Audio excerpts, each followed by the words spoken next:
Hey, all you cool cats and kittens, it's Carol with Big Cat Rescue. I am here to talk about some more books that I'm reading in quarantine. We are still in quarantine. I've been reading a ton, and I know a lot of us are reading a ton, so this is what I've been reading and kind of my reviews. I have a lot of classics in this batch because I had my 2-year-old daughter pick what books I was reading, and she picked the first ones that were on the top. So the first one I read is This Side of Paradise by F. Scott Fitzgerald. I had never read this book, and when I read the back, it talks a lot about how iconic it was of the era, and yeah, it is, but it says particularly that it invented the American flapper. I didn't say that at all. There's definitely like a lot of women that come in and out. It's about a guy named Amory Blaine and the women that come in and out of his life and stuff, and none of the women are there long and they don't do anything. So I don't understand how it could have invented the American flapper. But so I didn't really love this book very much. Now, if you want to write a really good Fitzgerald book, read The Beautiful and Damned. This book was amazing and was very definitely invented the American flapper, as far as I can tell, more than this. This book is really, really good. It definitely spends a lot more time with, there's a central female character, so that's nice. This Side of Paradise, nothing really happened in it. It didn't really have any sort of conclusion. I didn't like the main character. I don't know. It wasn't that good, but this was his first novel. Obviously, things got better. But yeah, so I wouldn't highly recommend this one, really, but I do recommend The Beautiful and Damned. Check this out. This is a really, really good book. It's heartbreaking, but it's really good. The next book I read was much better, and it was Wuthering Heights by Emily Bronte. Now, I had never read this book, and I didn't realize how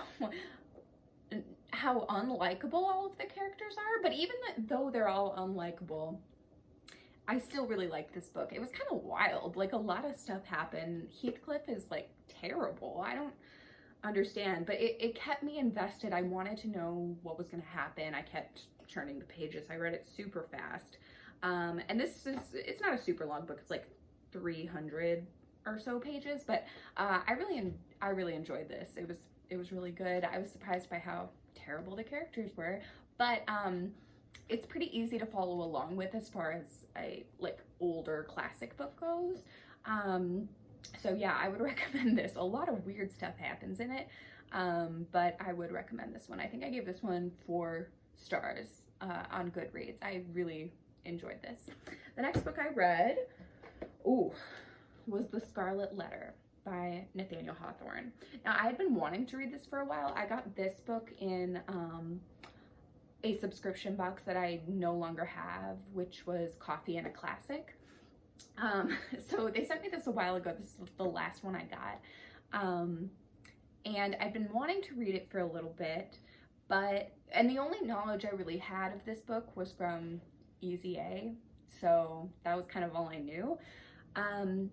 But I really wanted to know what was going to happen. Now, I wouldn't say this is one of my favorite books I've ever read, but I read this faster than most books that I read. I really wanted to know what was going to happen. Now, it is, the way it's written is a little bit harder to get into. I think it was written in like 1850 or something like that. So, the language can take a little bit of getting used to, but in a lot of ways it's really ahead of its time, much as, I don't have it over here, but as Tess of the D'Urbervilles is very much ahead of its time in the way that women are put down if they have sex before marriage or stuff like that. And I think it actually is pretty brave to come out and say that that's kind of a crock of shit in 1850. So I thought that was kind of cool. However, I didn't love the priest character. Spoiler alert, the priest is the one who impregnates Hester Prynne. And I didn't like him. I didn't like him at all. I was much more interested in Hester Prynne and her daughter. And I I thought they spent a little too much time on the priest, and I didn't really like him, and the ending wasn't very satisfying, but it's really ahead of its time, and if you can kind of get past all of the wordiness and the sort of crucible like Puritan language, then it is a really good read, and it keeps you wanting to know what's happening next. Next book I read, we're off the classics now, was What Girls Learn by Karin Cook.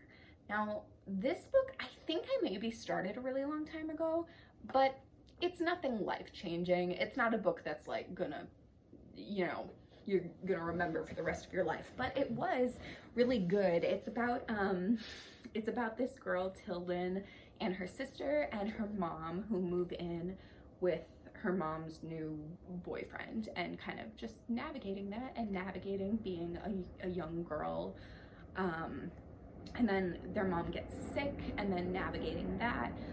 The ending is really heartbreaking, so I wouldn't recommend it if you're squeamish about illness and stuff like that, but there were a lot of good things about this book. It was kind of graphic in a lot of ways, but in a very realistic way for how like 12 and 13-year-old girls think. But I will say there is a like sexual abuse thing that happens in here that is not at all, there's no conclusion to that storyline at all, which I found very disappointing. Which obviously sometimes things like that don't have a conclusion, but in this book I felt that it really needed a conclusion and I didn't get it, so it left me kind of dissatisfied and wondering why it was even in there in the first place. Yeah, so it was okay. It's a easy read. It's like 300 pages and it's very easy to read, so I would recommend it if you want just kind of an easy read that makes you feel some things. So yeah, that's that one. The last book I read, I actually just finished this one, Call Me By Your Name by Aciman. I don't know how to pronounce his name. So this book was obviously, as you can see, Oscar-nominated film from last year. I've never seen the film, but the book was really, really, really interesting. I actually liked the style it was written in, which I've seen a lot of people didn't like, but I really liked the style it was written in. And in a lot of ways it was really beautiful, but I need to warn you, this book is dirty and graphic. It is wild. It is absolutely insane how graphic this book gets at times. Yeah, so if you don't like things like that, don't read this book. But by the end of it,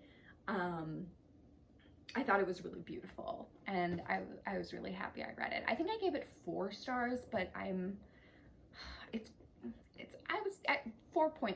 It was really good. It kept me invested. I read it in less than a day. It's like 250 pages. It's about this boy Elio who lives in Italy, and a slightly older man comes to stay with them, and their kind of love affair that they have. And it's from Elio, who's 17, his perspective, and it's also, the way it's written is you feel everything with him. So even when you do get to the parts that are super graphic and like seem weird looking at it out of context, it actually isn't that weird when you're reading it, because it's just written in such a way where you just feel everything so heavily that he's talking about. Yeah, so I would recommend this book a lot. I liked this one. This was probably my favorite one of all the ones that I read in this batch, so highly recommend Call Me By Your Name. That is all for now. That's all I read. I will have my daughter Lila pick out some more books for me tomorrow, and I will show you what they are. And again, if you have any sort of book recommendations, anything at all, please let me know. I'm very bored. I would love to have a discussion about it. If you've read these books, what you thought of them. Yeah, that's all for now. Goodbye.